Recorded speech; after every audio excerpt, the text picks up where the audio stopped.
Entonces, esta dirigida es sobre Piero Esraffa, que es un economista bastante peculiar porque viene después de los marginalistas, viene después de gran avance en la teoría neoclásica, pero aún así quiere romper con ellos, quiere regresar a los inicios de la economía, quiere regresar a la época donde se llamaba economía política, ¿no? No era economía, sino a la economía política. O sea, es bien disruptivo, Rafa. Si bien su texto es bastante corto y sencillo y pasa desapercibido a veces, ese texto tiene un montón de implicancias que, que al final no le hicieron caso. Piero Rafa aparece en los libros de historia económica con recurrencias, se le ofrece un capítulo o dos capítulos siempre, pero lamentablemente la teoría económica no ha tomado en cuenta mucho de lo que ha propuesto él. Entonces, bueno, veamos esto. A ver, ¿bajo qué contexto económico, social estuvo o escribió Rafa? Bueno, Rafa más o menos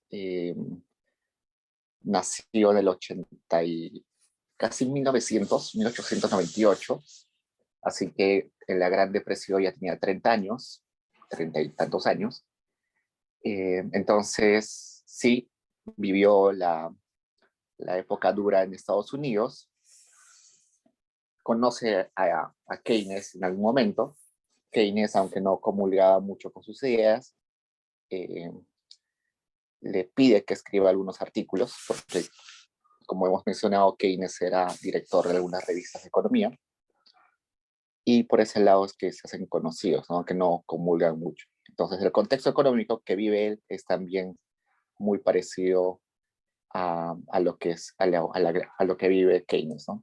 La gran depresión y todo eso. Bueno, lo demás, la contribución, vamos a ver en un rato. Ok, pero Rafa, en Turín, Italia, estudió Derecho en la Universidad de Turín, realizó estudios en la London School of Economics, donde conoció a Keynes. Como les dije, Keynes lo conoce ahí, le pide que escriba algún artículo sobre banca, si no mal recuerdo. Ese artículo iba a ser publicado en una revista sencilla, pero cuando Keynes ve que es un artículo muy bueno, lo publica en la revista más importante de economía de ese mundo que, que dirigía también Keynes. Creo que lo que escribe es la crisis bancaria en Italia, un análisis de la crisis bancaria en Italia en ese momento. Ok, lo más importante es lo que viene. Realizó críticas a la teoría marshalliana de la producción, la ley de los rendimientos y a la teoría monetarista de Hayek, la tasa de interés natural. Entonces, en ese momento, cuando él ya era profesor de economía, lo que estaba de lo que era el mainstream de la economía, lo último de la economía, era la economía marshalliana, ¿no? Que es la economía que se impone en el mundo, en todas las universidades del mundo. Eh, y además, ya empieza la teoría monetaria, donde Hayek es uno de los principales referentes. Y él, Piero Rafa, se va en contra de todo eso. Entonces es como un poquito ir contra corriente, ¿no? Por eso que se le recuerda, porque tuvo esa valentía, ¿no? No se quedó, eh, no se quedó conforme con lo que se enseñaba en las universidades. Él propone un análisis diferente a partir de la línea de investigación sobre la competencia imperfecta. Como sabemos, los marshallianos, los mismos marginalistas, los neoclásicos, hasta hoy en economía lo que se enseña es competencia perfecta, ¿no? Todos empezamos nuestros cursos de economía con competencia perfecta y luego recién vamos levantando algunos supuestos para estudiar la competencia imperfecta. Monopolios, oligopolios, eh, competencia monopolística, pero resulta que eh, en aquel momento lo único que se enseñaba era competencia perfecta y eso estaba un poco mal, ¿no? Porque uno distorsiona la realidad. La realidad de la competencia perfecta es una realidad utópica, algo que nosotros que quisiéramos que aparezca, porque evidentemente en el punto de equilibrio de la competencia perfecta hay eficiencia redistributiva, eficiencia productiva. Es lo ideal, pero lamentablemente los supuestos son muy fuertes y nunca, prácticamente nunca, hay un mercado de competencia perfecta.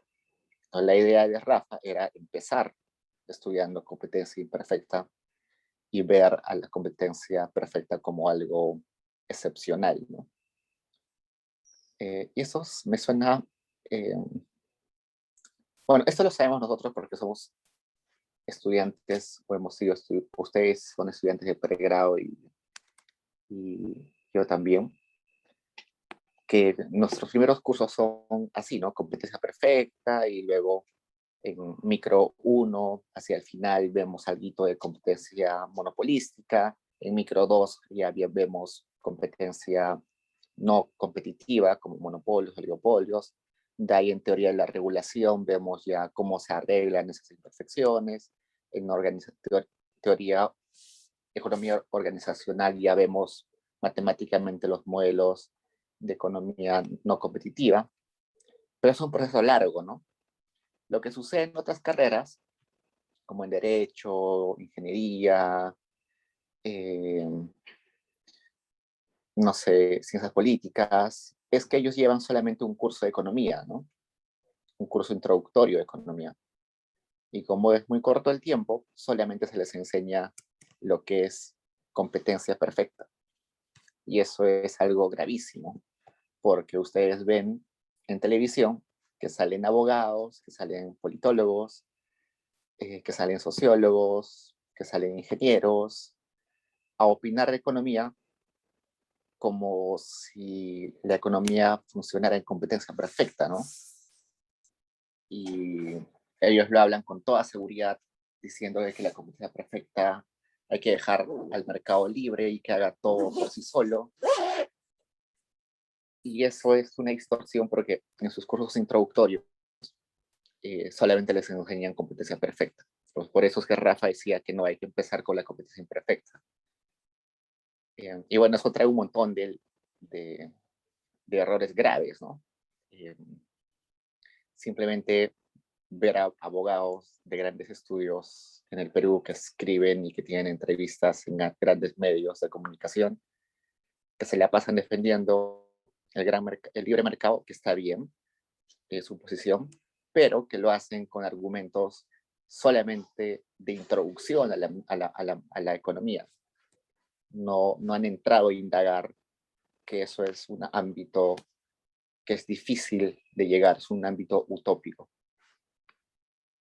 No, para nosotros no nos,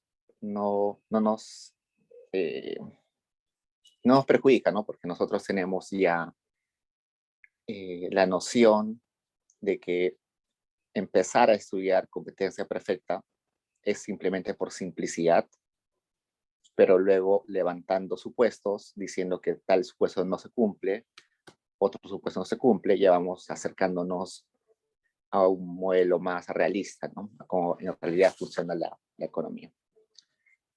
No solamente eso para mencionar y bueno, para tratar de explicar también por qué hoy en día hay tantos abogados y politólogos en los medios defendiendo el libre mercado con muy pocos argumentos económicos en realidad.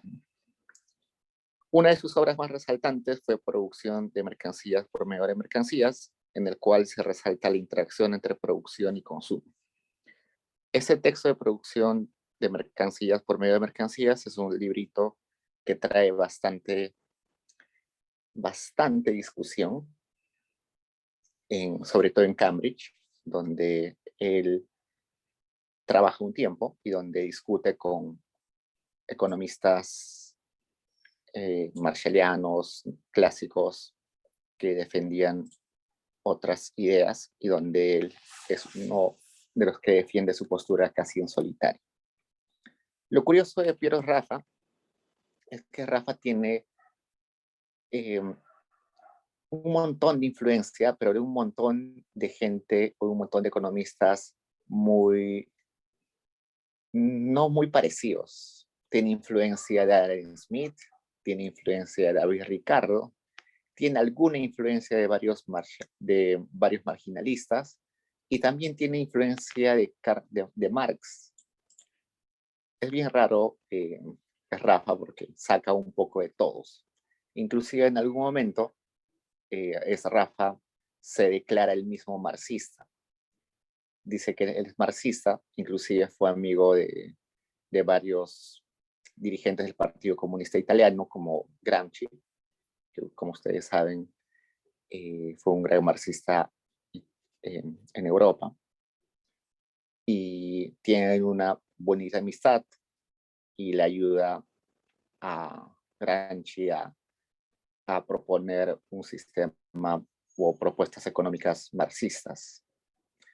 Entonces es interesante ver cómo es Rafa, sin salirse de la economía de su tiempo, trata de incluir algunos conceptos de Marx. Al igual que como vimos con la autora anterior, Robinson, que también leyó a Marx y trató de rescatar lo más importante, ¿no? No necesariamente la parte dogmática, pero sí la parte conceptual.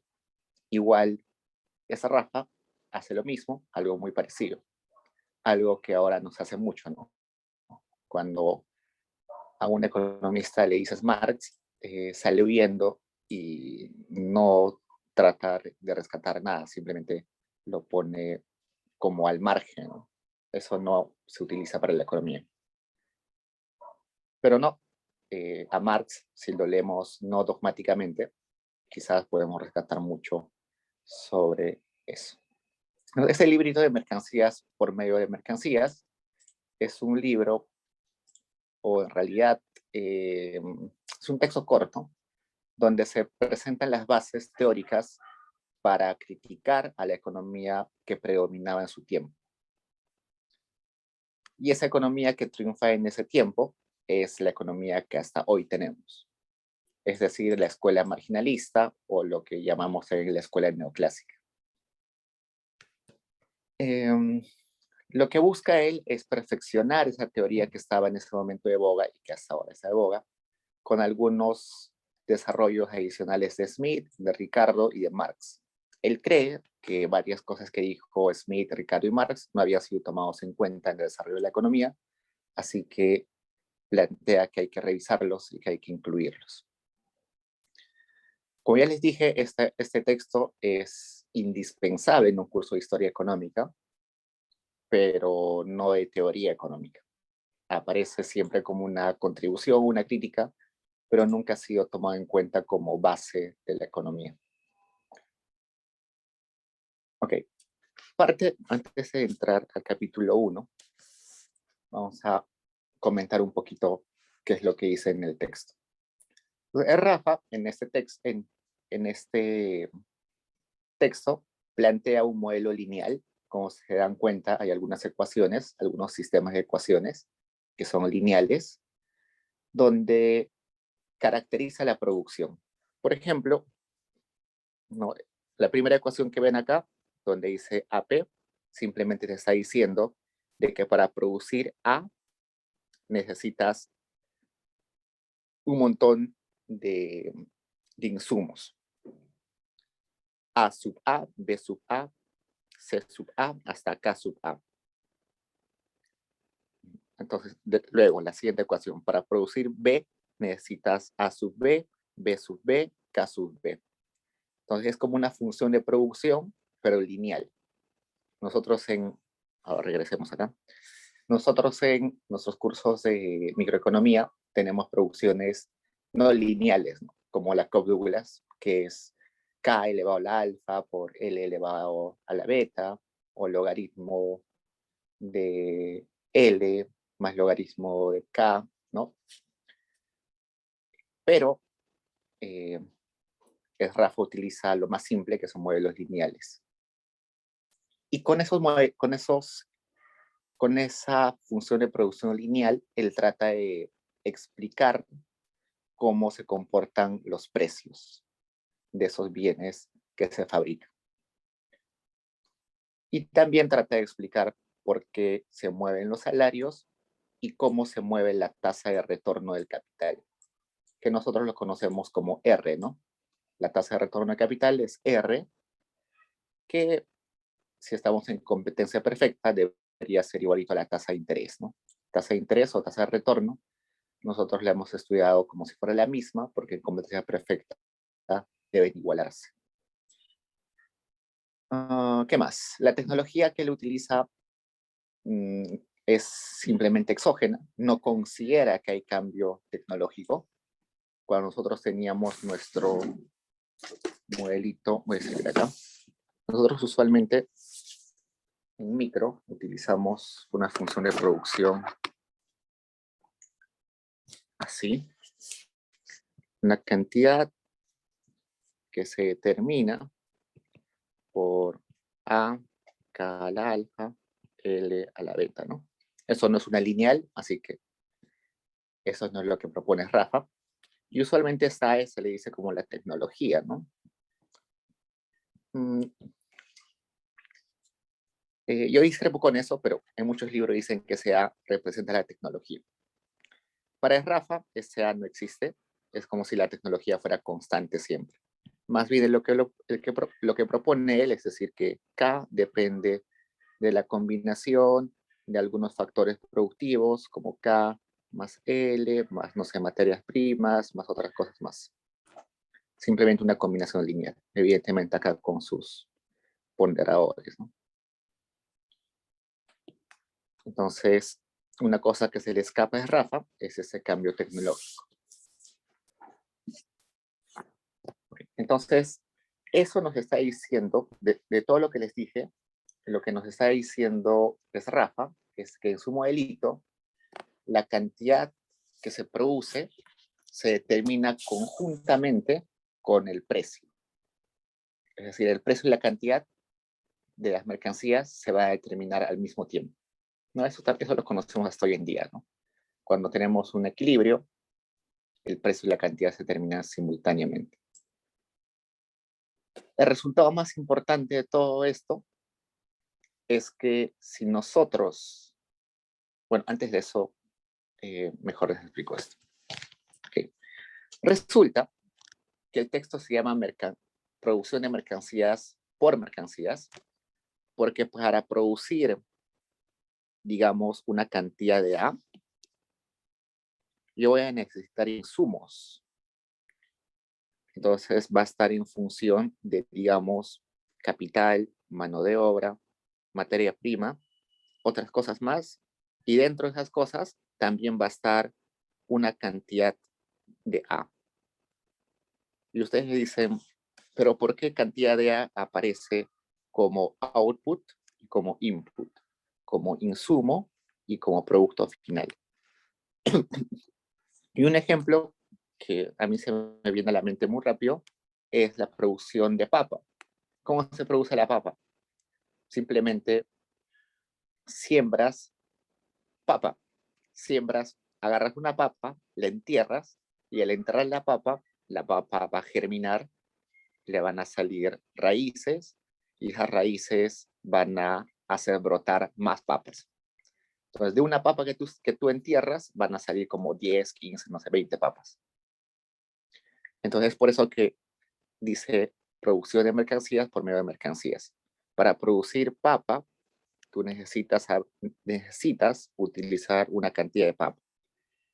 Evidentemente, otros insumos más, ¿no? Necesitas maquinaria, abono, pero una parte es la misma mercancía.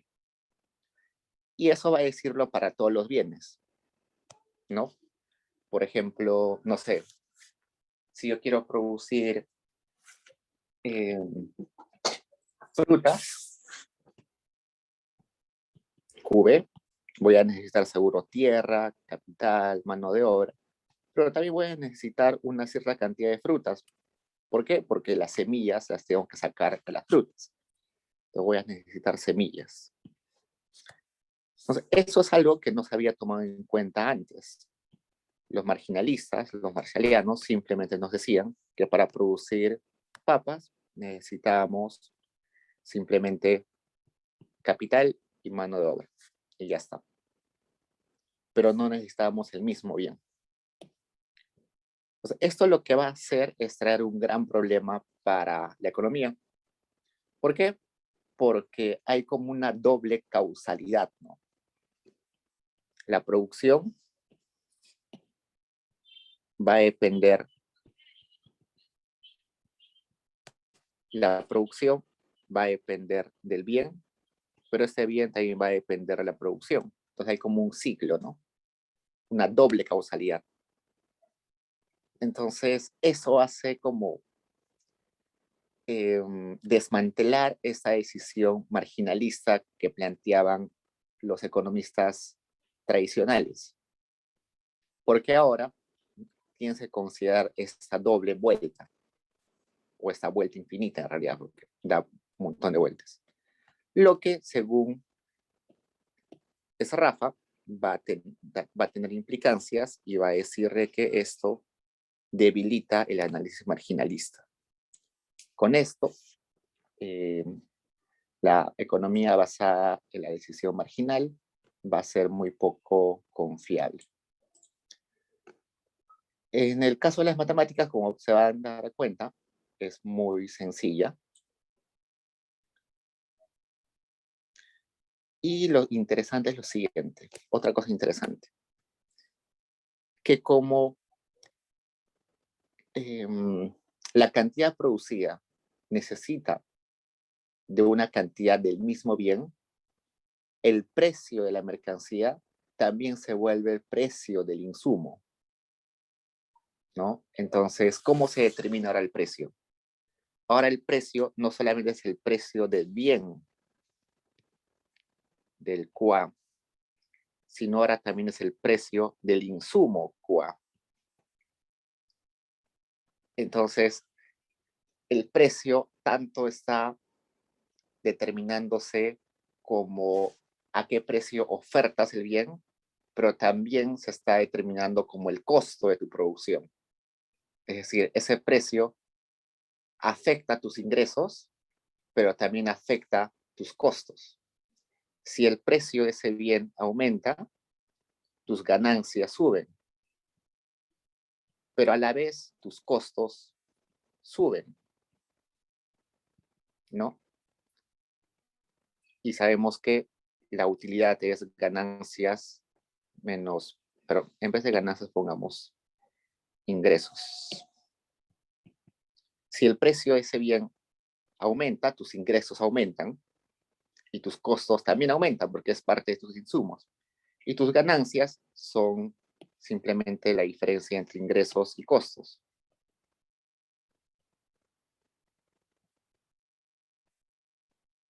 Entonces, por un lado acá aumentan los ingresos, por acá aumentan los costos, pero por el signo negativo hay como un efecto que se puede netear, ¿no?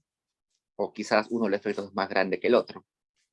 Entonces, ese análisis ya es más fino, ¿no? Necesitas saber exactamente si ese precio te va a afectar más en tus ingresos o te va a afectar más en tus costos. Es por eso que nos va a decir que los precios se van, la determinación de los precios es mucho más compleja de lo que los marginalistas creen que es. Porque los marginalistas solamente están considerando ese precio como parte de las ganancias o de los ingresos, perdón. Y los costos no dependen de ese precio. Entonces, si aumenta el precio, solamente está aumentando tus ingresos y no está afectando tus costos. Okay. Yo sé que suena un poco como sentido común, pero lamentablemente eso hasta hoy en la economía no se utiliza o no nos damos cuenta de eso. Simplemente seguimos con lo típico. Pero leamos un poco. El capítulo 1 nos dice producción de subsistencia. El capítulo 1 básicamente es un modelito básico. No hay mucha crítica, solamente leámoslo. Mm, Recién en el capítulo 2 viene ya lo más interesante. Entonces nos dice en el capítulo 1, cada mercancía está directamente en la producción de los demás o de las demás. Es decir, todos los bienes o todas las mercancías de alguna forma son un insumo de otros bienes, ¿no? No sé, eh, por ejemplo, yo compro café. Sí, pero el café, la gente o el mercado lo considera como un bien final, ¿no? Sí, es un bien final porque la gente va a consumir el café. Pero el café también puede servir como insumo para otras cosas, ¿no? Puede servir para hacer pasteles, no sé si se hacen pasteles con café, pero se puede utilizar también para hacer batidos, y yo vendo batidos quizás, ¿no? Se puede utilizar para hacer postres. Entonces, sí, no todo lo que se caracteriza como bien final termina utilizándose como bien final, sino puede ser utilizado también como bien intermedio, como insumo, que es lo mismo de decir que medio de producción. En este caso, la economía produce solo el mínimo como para cubrir las necesidades. Es decir, consumo es igual a producción. Entonces, en el equilibrio, todo lo que se consume es igual a todo lo que se produce. No obstante, se resalta que existen insumos intermedios que resultan en una producción final, y eso es de lo que hablamos ahorita, ¿no? Entonces, el sistema se va a componer como uno de autorreemplazo, que vamos a ver abajito, que es la suma de la primera columna es igual a la de la primera fila. Todo esto va a ser igual a esto. La suma de todo esto va a ser igual a lo que está en el círculo más chiquito. No será suficiente suponer que cada mercancía estará dentro de la producción de cada bien, porque el uso de algún bien en la producción de otro puede ser cero. Tomando una mercancía como medida de valor, si un precio da igual a la unidad, el sistema queda como K menos 1 incógnitas con K y 1 menos 1 ecuaciones, por lo que el sistema tiene solución. Okay. Despejemos esa duda. Acá nos está diciendo, yo quiero producir el bien A. Para producir el bien A necesito un insumo que es B y voy a necesitar una cantidad de ese insumo B. ¿Qué cantidad? La cantidad B sub A. Pues la cantidad B sub A me está diciendo del producto B, una cantidad la voy a destinar para la producción del bien A, por eso es B sub A. También voy a necesitar un insumo que es K y voy a necesitar de ese K una partecita, por eso es K sub A. Pero también para producir ese A necesito el mismo bien, por eso es que necesito el bien A, pero en una proporción. Sería A sub A. La cantidad del bien total A que utilizo solamente para producir el mismo bien. ¿No? Entonces, esa es la función de producción, ¿no? Para producir el A total necesito cantidades pequeñas de todos los demás insumos. Y si yo quiero saber el valor de la producción, simplemente debo multiplicarlo por el precio, ¿no? Entonces, en equilibrio, todo mi costo de producción tiene que ser igual a todo mi ingreso que he tenido. ¿Por qué? Porque competencia, si, si hay más costos que ingresos, ¿qué sucede? Las empresas entran en pérdidas. Y si las empresas entran en pérdidas, hay empresas que quiebran, salen del mercado. Entonces, como quedan muy pocas empresas de mercado, van a aumentar los ingresos de los que se quedan. Entonces va a regresar a costos igual a ingresos.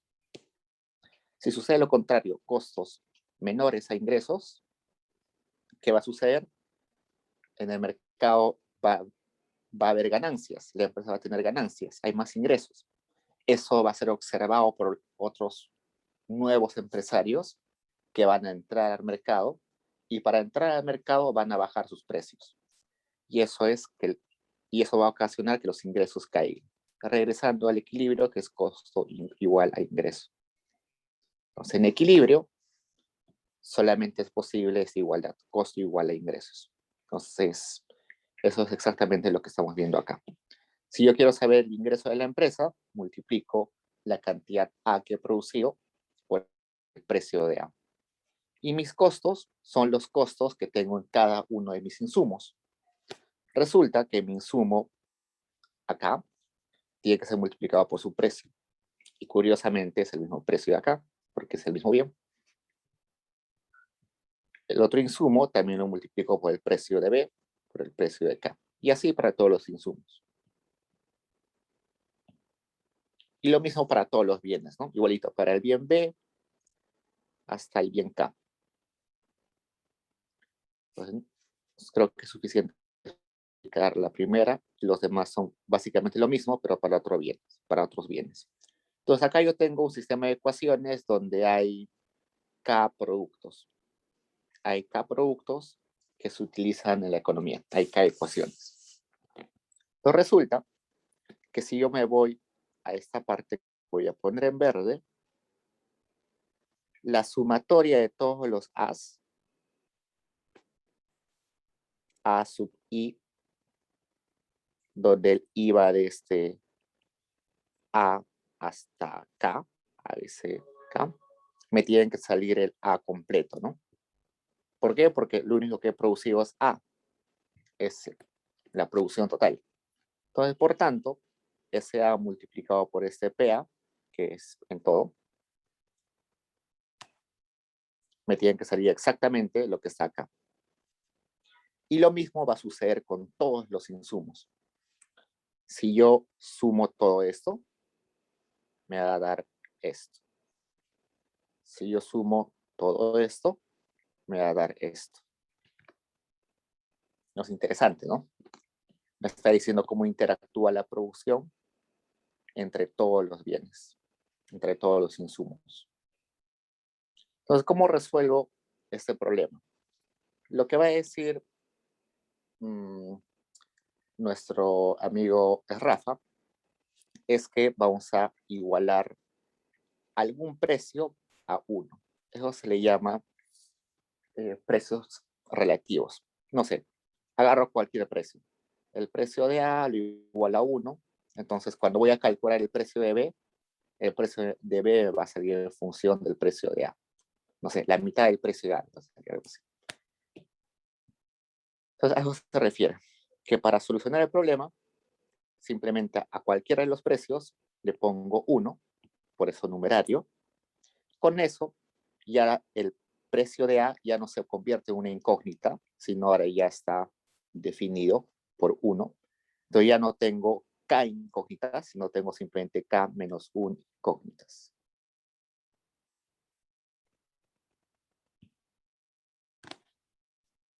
Y como ahora todos los precios de A ya tienen un número,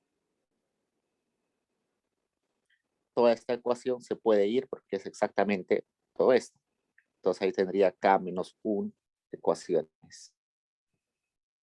Y K menos 1 ecuaciones puede ser solucionada. Si yo tengo 5 ecuaciones y 5 incógnitas, se puede solucionar el sistema, ¿no?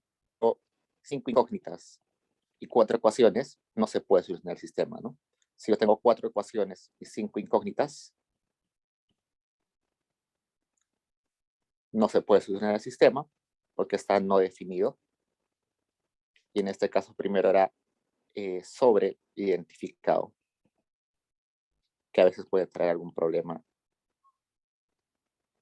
Entonces, si tengo la misma cantidad de incógnitas y la misma cantidad de ecuaciones, se puede solucionar el problema.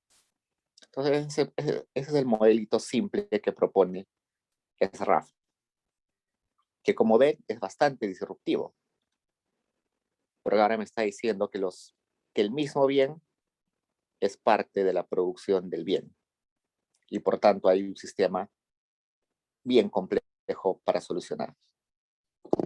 Este Rafa tenía varios amigos matemáticos, los cuales observaron el trabajo de Rafa y le dijeron que su sistema no iba a tener solución. Y en parte, intuitivamente tenían algo de razón, porque como se dan cuenta, y como ya les dije, hay como una doble dirección, ¿no? El precio determina eh, los costos, pero el precio también determina los ingresos. Entonces eso es como un círculo que se va a volver interminable y si ustedes lo meten a una computadora no va a converger a un resultado único. Puede que haya más resultados o puede que haya infinitos resultados. Entonces los matemáticos en ese momento le dijeron a Rafa, mira, tu modelito está chévere, muy bacán, intuitivo, pero no creo que tenga solución. Y varios de ellos trataron de solucionarlo, pero lamentablemente en ese entonces no teníamos los avances en las matemáticas para afirmar o negar que haya una solución, o que haya varias soluciones, o, o que esa ecuación no tenga solución. Simplemente dijeron que era abierto, no había una respuesta. Con los años, pero es Rafa, siempre se puso terco y él decía, no, mi sistema sí tiene solución, solamente que ustedes no lo están viendo. Eh, es Rafa, como no era matemático, nunca supo explicar por qué, nunca supo explicar matemáticamente por qué su sistema sí tenía solución, pero muchos años después, cuando ya murió, con los avances en la matemática, eh, ya se pudo comprobar de que su sistema sí tenía solución. Y curiosamente tiene una sola solución. Es decir, su problema tiene un solo equilibrio, lo cual es genial porque esto hace que sea un modelo totalmente robusto. Una sola solución es una solución estable. Eh, claro que hay que cumplir algunos supuestos, pero sí, sirve. Entonces, muy, muy predictorio lo que dijo ese Rafa. Todos le decían que no tenía solución. Él eh, se ensimismó en que sí había y al final el tiempo le dio la razón. Y ustedes dirán, ya, pero esto de sistemas, esto de que tenga una solución, tenga solución, ¿qué tiene que ver? Ustedes han visto seguro en sus cursos de macro que ustedes van al equilibrio general del modelo o al equilibrio general de la economía, donde ponen sus ecuaciones de demanda agregada, oferta agregada en el mercado real, sus ecuaciones de mercado monetario, sus ecuaciones de inflación, de tasa de interés, de respuesta del gobierno. No, eso es un modelo sencillo en realidad, pero, y bueno, en sus clases de macro, macro 1, macro 2, ustedes asumen de que hay una solución, ¿no? Y ustedes calculan a mano y chévere, llegan a la solución, tal es la inflación, tal es la tasa de interés, tal es la producción y todo. Pero cuando lleguen a la maestría, se van a demorar un semestre entero en comprobar de que esa solución es única y que existe y que es única. Entonces, nosotros desde nuestra visión economista no nos fijamos mucho de las condiciones matemáticas que debe tener un modelo, pero cuando ya nos vamos a la economía avanzada, donde sí necesitamos saber las condiciones matemáticas del modelo, eso es importante. Entonces, cuando llegue a la maestría, van a tener un curso entero donde se van a romper la cabeza para demostrar que ese equilibrio que es de ese modelito se llama el modelo Arro de Breu, si no me recuerdo. No me recuerdo. Ustedes no lo llaman Arro de Breu, pero bueno, algunos profesores sí lo llaman, pero es el modelo típico de economía, ¿no? Entonces, eh, les comento eso por ello, ¿no? Porque si bien es cierto, hay otros modelos en economía, hay muchos modelos que no tienen una solución o tienen infinitas soluciones. Y evidentemente, en un modelo económico no pueden haber infinitas soluciones, ¿no? Y tampoco puede haber no soluciones. Porque si el modelo sirve para explicar la realidad, en la realidad, al fin y al cabo, se tiene que plasmar una solución, ¿no? Entonces, una economía sin solución sería una economía donde no hay un precio que se determine, no hay cantidades determinadas. Y eso no tiene sentido, ¿no? En la economía sí hay precios determinados, sí hay cantidades determinadas. Y tampoco puede suceder que haya equilibrios infinitos, ¿no? No hay precios infinitos para cada bien, no hay cantidades infinitas para cada bien. No es que para una Coca-Cola hay miles de precios, hay un precio, nada más. Ese precio puede cambiar un poquito por las condiciones, pero básicamente es un precio estable, ¿no? Entonces, por eso es necesario saberlo. Vamos al capítulo 2, que dice producción con excedente. Entonces, en este capítulo 1, la producción se le llama sin excedente porque resulta que ese modelito sirve solamente para su autorreplicación. Esas ecuaciones, lo único que se están diciendo es que la producción de A se garantiza cuando llegamos al equilibrio, cuando el precio se determina. El precio va a ser tal de que va a garantizar de que en el siguiente periodo también produzca A. Igualito. El precio de equilibrio que se va a determinar en esa economía va a garantizar de que se siga produciendo B. Y así sucesivamente. El precio de solución de ese modelito en esa economía va a garantizar que se siga produciendo K. Entonces, eso es un modelo como de autosubsistencia, ¿no? El modelo se replica una y otra vez. Pero a ese modelito se le puede ampliar y decir que ese modelito puede tener excedentes. Que tenga excedentes quiere decir de que haya posibilidad de ampliar la producción. ¿Por qué? Porque hay beneficios.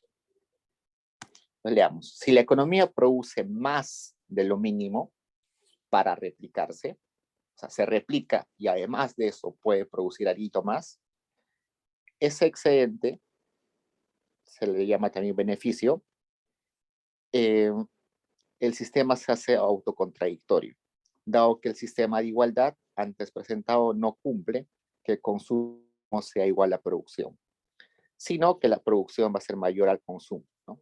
Como estamos produciendo algo adicional, entonces va a haber algo del producto A, algo del producto B, que va a quedar sin venderse, sin consumirse. En este caso, la reasignación de este excedente estará distribuido en proporción a los medios de producción por industria y entre los bienes heterogéneos. No obstante, esta reasignación solo será posible una vez que se conozcan los precios y una vez que estos no podrán determinarse hasta conocer el tipo de beneficio. En un rato vamos a volver a eso. El beneficio será finalmente reasignado de forma uniforme entre todas las industrias. Este se introduce con un valor de R. Entonces, resulta que esta producción excedente no es una producción que se va a quedar ahí para malograrse, ¿no? Sino que si yo estoy produciendo acá, olvidemos de esta parte. Si yo estoy produciendo así en equilibrio, sin excedentes, y a mí me queda una porción de no sé, prima, que es una porción. Esa porción, ese excedente que me ha quedado luego de producir y vender, ¿qué voy a hacer con eso? No voy a dejar que se malogre, ¿no? Soy un empresario, no soy tonto para dejar que se malogre. ¿Qué hago? Lo llevo acá parte para producir más A, o lo llevo acá para producir más B, o lo llevo acá para producir más K, ¿no? Yo tengo que ver la forma más eficiente para saber ese excedente a cuál de las industrias la voy a llevar. Ese A tiene que servir de insumo para alguna de las industrias. O puede ser que el 10% lo asigne a la industria B, el 90% a la industria K, no sé. Tengo que ver cómo repartirlo. Y para hacer eso es que vamos a utilizar esta extensión donde vamos a poner el valor R. Ese valor R que básicamente es como una tasa de interés. Veamos. Vamos a leer un poquito más. Okay.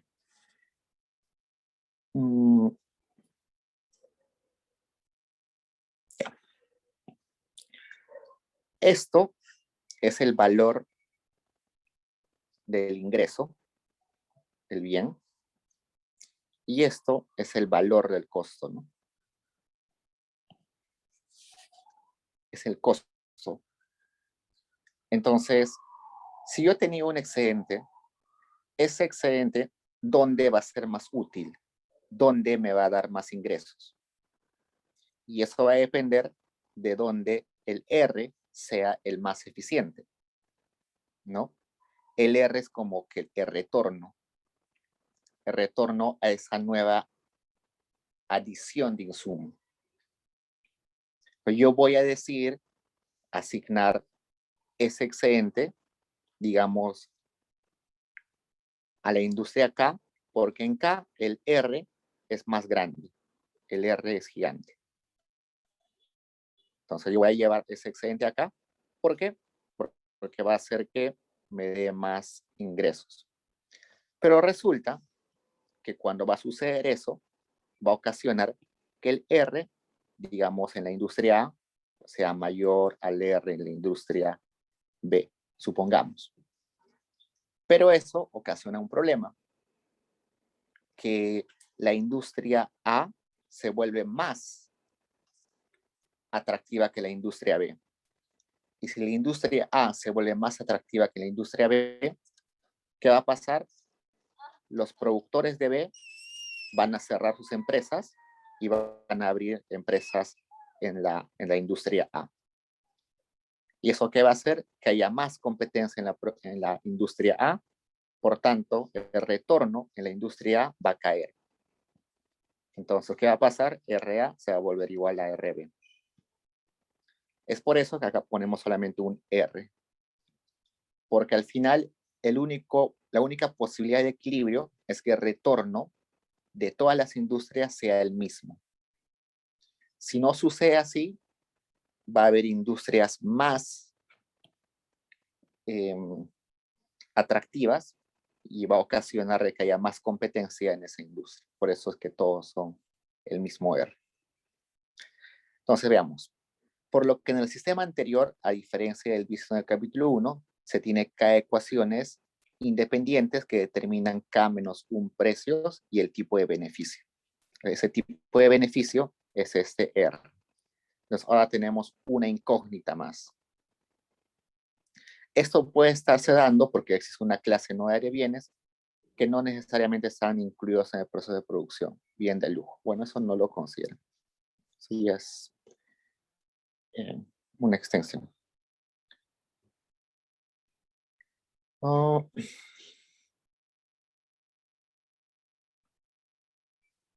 Eso lo dijimos. Bueno, después de esto, lo que hace Rafa es decir, bueno, ahora hay una incógnita más, hay las mismas ecuaciones K menos 1, el sistema quizás no se va a poder solucionar, pero resulta de que no todos los bienes van a entrar como insumo de todos los bienes. Por ejemplo, para producir A, quizás no es necesario el producto B, porque quizás el producto B es un producto de lujo, y un producto de lujo no ingresa como insumo para nada. Entonces, si bien es cierto, ahora hay una incógnita más que haría que el sistema no se pueda solucionar, él diferencia y dice que puede haber en algunos casos, bienes que no entren como insumos porque son bienes de lujo. Entonces, eso va a ser posible de que sí pueda existir una solución. Entonces, por eso acá dice, si una mercancía entra directa o indirectamente en la producción de todas las mercancías, serán productos, las que lo hacen serán denominadas productos básicos y los otros productos no básicos. Esos no básicos van a ser, por ejemplo, los de lujo. Esos de lujo hay que quitarlos del sistema, ¿no? Porque no ingresan como insumos. Eso ayuda a solucionar el problema. Luego se va a preguntar sobre el trabajo. No obstante, en el caso de los bienes, ya eso ya está, ya lo vimos. Si bien hasta el momento se ha tomado en cuenta que los salarios eran consistentes con los bienes necesarios para la subsistencia de los trabajadores, este tiene un doble rol. Entonces, los salarios, por el momento, lo hemos metido acá, como alguno de los insumos. Pero, el salario termina siendo un precio, ¿no? Pero el salario también tiene otro aspecto, que el salario determina la capacidad de consumo de las personas. Entonces no se puede tratar igual el precio de una casaca que el precio de la mano de obra, porque el precio de la mano de obra no solamente es un costo, sino también determina cuánto las personas pueden comprar de los demás bienes. Entonces por eso que acá dice que tiene un doble rol. Entonces en ese sentido, luego de presentar el modelo, él va a decir que sí, separar los productos que sí son insumos, capitales, y por otro lado los trabajos. Y bueno, esto ya es un poco obvio, ¿no? La cantidad de mano de obra de la industria, pero de la economía, es igual a la sumatoria de la mano de obra en cada una de las industrias, hasta la industria acá. Entonces, por eso es que ahora va a agarrar el modelito y le va a sumar eso. En cada industria, además de los insumos, se va a utilizar la mano de obra, LA, que es la cantidad de mano de obra en la industria A, por el salario. Y así en todos. Si nosotros sumamos todo esto, nos va a dar L, sería simplemente así, ¿no? Sumatoria desde A hasta K de la cantidad de mano de obra, y eso tiene que ser L completo, que es evidentemente lo que nos dice acá.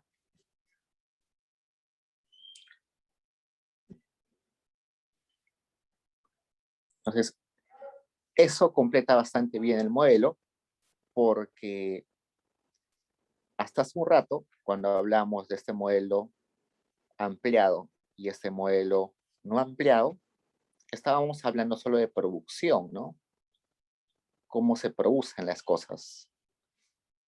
Pero cuando estamos hablando, cuando estamos incluyendo el L, estamos hablando a la vez de producción, pero a la vez estamos hablando de un poquito de demanda. No de toda la demanda, pero sí alguna información de la demanda. ¿Por qué? Porque el L, que es mano de obra, es insumo de la producción, pero también determina cuánto va a demandar las personas de cada bien.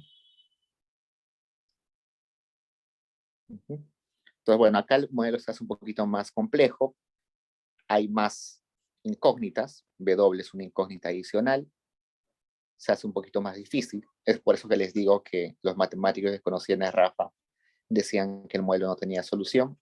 Si el modelo inicial era ya difícil de solucionar, aumentar más variables lo hacía aún mucho más difícil. Vamos al capítulo 3, que es más sencillo en realidad. Nos dice lo siguiente. Proporciones entre el trabajo y los medios de producción. Entonces, para observar cómo es que las variaciones de los salarios puede afectar al beneficio y al precio de las mercancías, se procederá a asignar un valor entre 0 y 1. Los medios de producción permanecerán inalterados. Las variables más importantes para el modelito de Rafa era W, que es el salario, el beneficio y los precios. En especial estos dos. El beneficio es importante porque si el beneficio es negativo, evidentemente nuestro modelo no va a estar en equilibrio. ¿Por qué? Porque si el beneficio es negativo, van a estar saliendo empresas. Si el beneficio es alto, van a estar entrando empresas. Y eso va a modificar los precios. Entonces, no estamos en equilibrio. Por eso es que sí se interesa en el beneficio, pero en el sentido de que sea un beneficio razonable, que no se mueva demasiado hacia abajo ni sea muy positivo tampoco. Por W se interesa porque evidentemente eso tiene que ver con el bienestar de la gente y el precio también porque es también bienestar de la gente, ¿no? El precio, si el precio del pan sube, todos nos vemos afectados. Entonces, para ver cómo la variación de los salarios va a afectar a los beneficios y a los precios, lo que va a hacer es Rafa, es decir, ya, detengámonos, saquemos una foto del momento, la tecnología no cambia, los insumos siguen siendo utilizados en la misma proporción. En ese escenario, hagamos el análisis. ¿Por qué puede afectar el salario a los beneficios? Porque los salarios son en parte costos, pero también el salario va a determinar cuánto consumen las personas. Y también el beneficio va a alterar los precios, ¿no? ¿Por qué? Porque si los salarios son altos y la gente empieza a demandar mucho, los precios van a subir, ¿no? Entonces imagínense ustedes que hoy día a todo el Perú nos duplican el sueldo. ¿Qué va a suceder? Todos vamos a ir a comprar televisores, computadoras, y las empresas se van a dar cuenta y van a subir su precio al toque, ¿no? Porque hay mucha demanda. Entonces, por eso hay esa relación. Entonces, cuando se asume que el salario es igual a 1, la renta nacional, es decir, el ingreso o la sumatoria de los salarios, bueno, el ingreso de toda la economía va a los salarios y el R queda eliminado. Entonces, en ese caso, cuando el salario es el insumo más importante, veamos esto como esto. Cuando está diciendo que W va entre 0 y 1,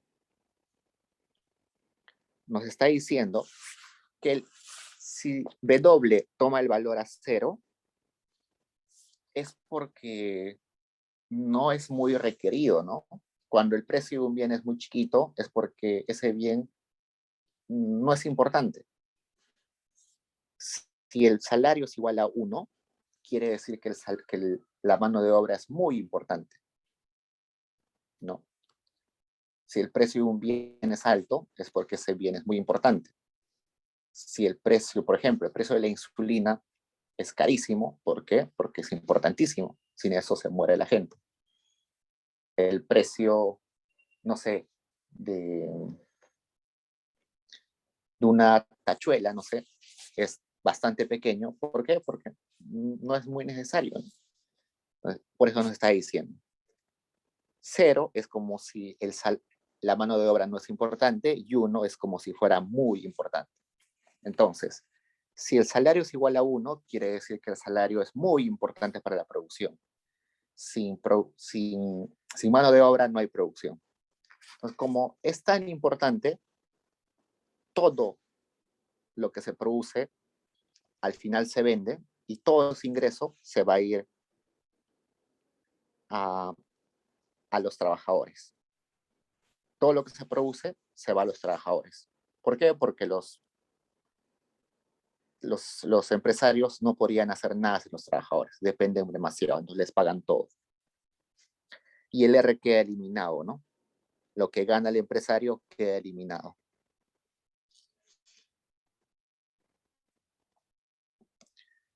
Y al revés, ¿no? Si el salario fuera cero o cercano a cero, quiere decir que la mano de obra no es muy importante. Entonces, ¿qué va a pasar? Va a pasar de que el beneficio o el R, que es la tasa de beneficios, va a ser altísima. Es decir, todo el ingreso que se produce en la economía se la van a llevar los empresarios. Nos regresemos a cuando salario será igual a 1. O si el salario es igual a 1, quiere decir que es muy importante el trabajo, por tanto, los capitalistas o los dueños de las empresas van a darle todo el ingreso o casi todo el ingreso a los trabajadores. Los empresarios se van a quedar con muy poco, por eso es que R queda eliminado, básicamente es cero, por eso. Entonces los beneficios de los empresarios van a ser muy chiquitos, beneficios de los empresarios van a ser chiquitos o nulos. ¿Y qué pasaría con el precio? Los precios subirían, ¿no? Como ahora hay un montón de demanda, porque los empresarios, porque los trabajadores tienen un montón de dinero, entonces va a demandar más bienes, entonces el precio de los bienes se vuelve alto. Eso sería un efecto.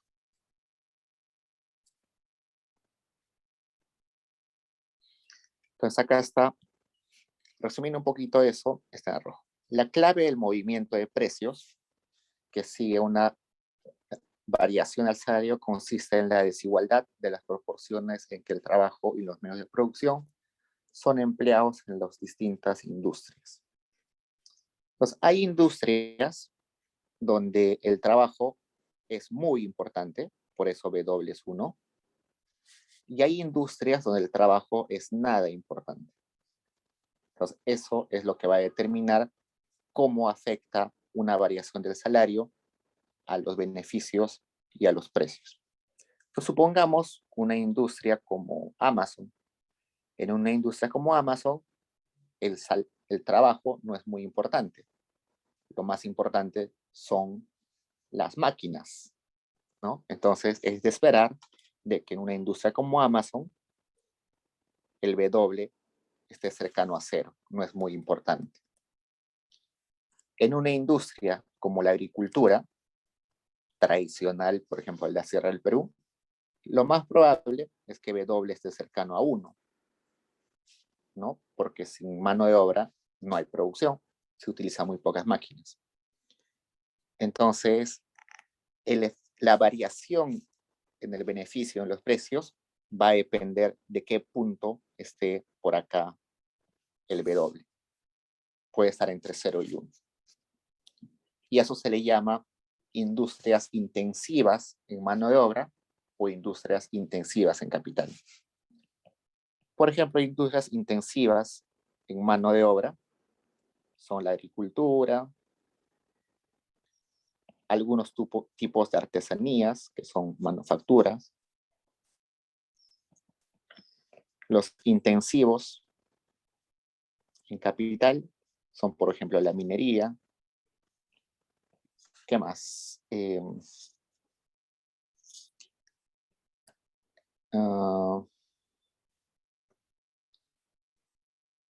No se me ocurre otro. Minería, energía, hidrocarburos. Pues imaginen la minería. ¿Qué porcentaje del costo en la minería se va al trabajo y qué porcentaje de la minería se va a pagar maquinarias y todo lo demás?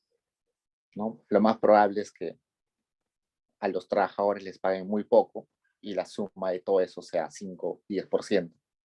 Y el 90% de los costos se va a comprar máquinas, a reparar máquinas, a comprar repuestos, todo eso, ¿no? Entonces, por eso es que es una actividad intensiva en capital. Entonces, es de esperar de que en esos tipos de industrias el W esté cercano a cero. Y si está cercano a cero, entonces, ¿qué sucede? El beneficio de esas empresas ante un cambio en salarios es muy sensible, ¿no? Pero no es nada sensible. Si los salarios suben, no les va a afectar, ¿no? No les afecta porque el porcentaje del gasto en salarios es muy chiquito.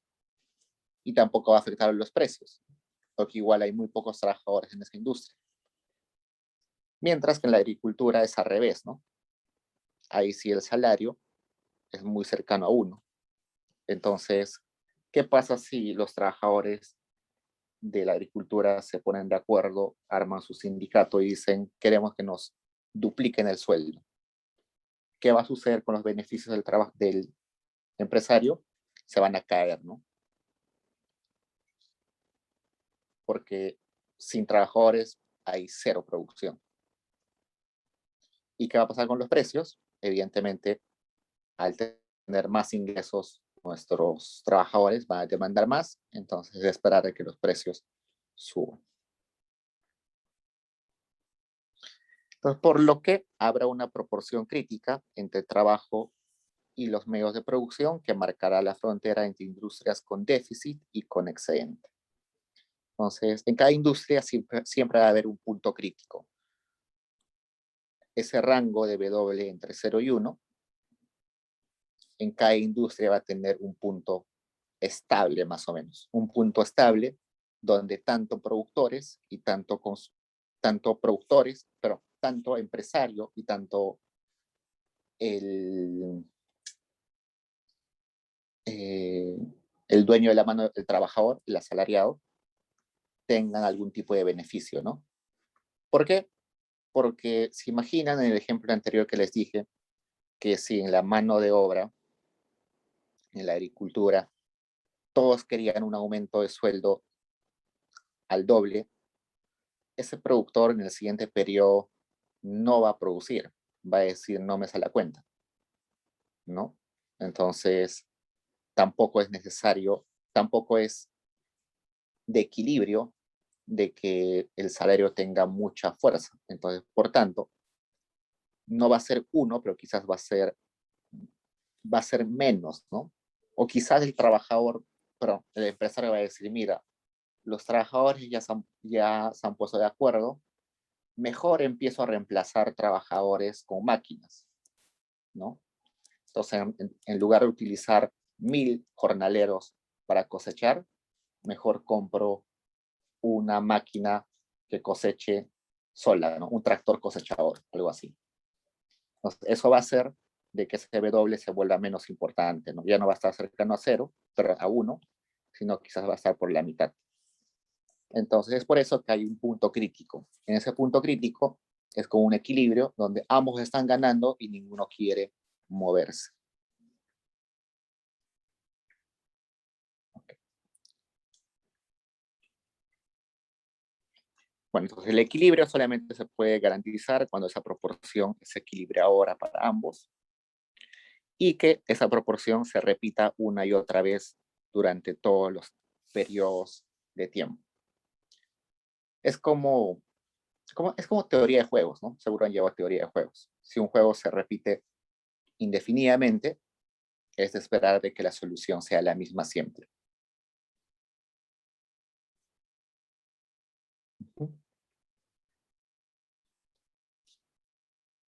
Bueno, eso es todo lo que dice Ezra. ¿Tienen preguntas, chicos? Les dije que iba a ser una sesión corta, pero se hizo más larga de lo que pensé.